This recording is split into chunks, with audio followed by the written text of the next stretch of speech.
আমার ছেলে যদি কোনো বক্তব্যে বলে থাকে যে আল্লাহ সত্তাগতভাবে কোন স্থানে অথবা আরশে আছে, যে কামরুল ইসলাম যদি তার ভ্রান্ত মতবাদ থেকে ফিরে না আসে, তাহলে আপনারা তার অনুসরণ করবেন না, সে পথভ্রষ্ট। আপনারা কেউ আমার ছেলে মনে করে যদি পথভ্রষ্ট হওয়া সত্ত্বেও তার অনুসরণ করেন, আপনারাও পথভ্রষ্ট হবেন। এই জন্য আপনারা দায়ী থাকবেন, যে পথভ্রষ্ট করবে সে। আল্লাহ কোথায় এই আকীদার ব্যাপারে যদি আপনাদেরকে জিজ্ঞেস করি, শুধু আবু হানিফা নন, 4 ইমামের মুত্তাফাক আকীদা আল্লাহ সত্তাগতভাবে আরশে। সত্তাগতভাবে কোথায়? আরশে। 4 ইমামের সবার মুত্তাফাক রায়, সমন্বিত রায় এটা। ইমাম মালিকের তো প্রসিদ্ধ কাউল, আল ইস্তিওয়া মা'লুমুন ওয়াল কাইফু মাজহুলুন ওয়াস সুআলু আনহু বিদআহ। আল্লাহ যে আরশে বিদ্যমান রয়েছেন সত্তাগতভাবে, এটা একদম জানাশোনা কথা, এটার উপর আমাদের ঈমান। কাইফিয়ত, কিভাবে আল্লাহ বসেছেন না শুয়েছেন না দাঁড়াইছেন, এই কথা জিজ্ঞেস করা গোমরাহি। কে বলেছেন? ইমাম মালিক। আবু হানিফার ফাতাওয়া তো আরো কঠিন। মাইয়াকুল আইনাল্লাহু লা আ'লাম ফাকাদ কাফার। আবু হানিফার ফাতাওয়ার সার অংশ কথা। আবু হানিফা বলেন, যে ব্যক্তি বলবে আল্লাহ কোথায় আমি জানি না, হে কুফরি করছে। কেন? আল্লাহ নিজে বলছেন আল্লাহ আরশে।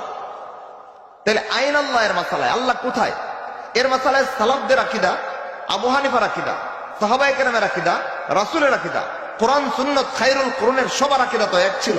কোন বক্তব্যে বলে থাকে যে আল্লাহ সত্তাগতভাবে কোন স্থানে অথবা আরশে আছেন, তাহলে আমার আশঙ্কা হয় সে বর্তমান সময়ের চরম ফিতনাওয়াজ লামাযাবিদের খপ্পরে পড়ে বলে। কিন্তু নিজের ভিন্নমতটাকে টিকানোর জন্য যারা সালাফের আকীদাকে ধরে রেখেছে, তাদেরকে এসে আহলে হাদিস বলে ছুরি মারতেছেন।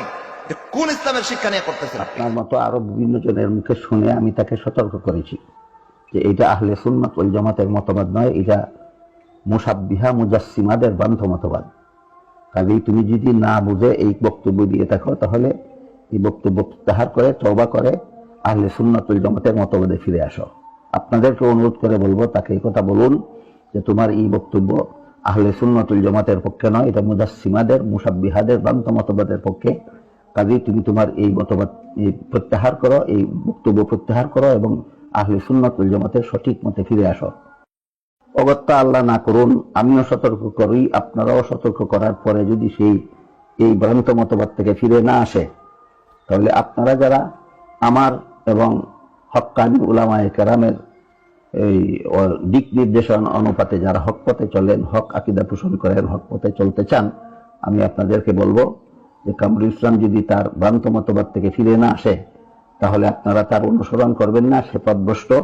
আপনারা কেউ আমার ছেলে মনে করে যদি পথভ্রষ্ট হওয়া সত্ত্বেও তার অনুসরণ করেন, আপনারাও পথভ্রষ্ট হবেন। এই জন্য আপনারা দায়ী থাকবেন, যে পথভ্রষ্ট করবে সে দায়ী থাকবে, এর কোনো দায়ভার আমার উপর। শামসুদ্দিন যাহাবী রাহিমাহুল্লাহ ইতিহাস বিখ্যাত একজন মুহাদ্দিস, যার কাছ থেকে ইলমে ইস্তেফাদা না নিলে, যার কাছ থেকে হাদিসের ফায়দা না নিলে কোন মানুষ মুহাদ্দিস বললে নিজেকে পরিচয় দিতে পারে না। এমন এক গুরুত্বপূর্ণ ব্যক্তিত্ব হাদিসের শাস্ত্রে শামসুদ্দিন যাহাবী রাহিমাহুল্লাহ। ওনার লেখা কিতাবুল উলুম পড়েন না, আকীদার কিতাবগুলো খোলেন, সালাফদের লেখা কিতাবগুলো আনেন সামনে। তো তাদের লেখনে তাদের আকীদা ইমাম আবু হানিফার আকীদা। আপনি এসে আবু হানিফার থেকে ভিন্ন মত পোষণ করেছেন, এটা আপনার দোষ, এটা আবু হানিফার দোষ না। আবু হানিফার সাথে যদি অন্য কারো আকীদা মেলে, এটা তো আপনার, এটা তো ওই লোকের দোষ না, দোষ তো আপনার। আপনার আকীদা গরমিল করছেন কেন? ঠিক কিনা ভাই? এই কথা আমরা বললে আমরা আহলে হাদিস। কিরে ভাই, আবু হানিফার আকীদার পক্ষে আকীদা পোষণ করলাম আমি আহলে হাদিস, তাইলে হে হানাফি কেন এলো আবু হানিফার বিরুদ্ধে আকীদা শিক্ষা? অদ্ভুত হানাফি স্লোগান।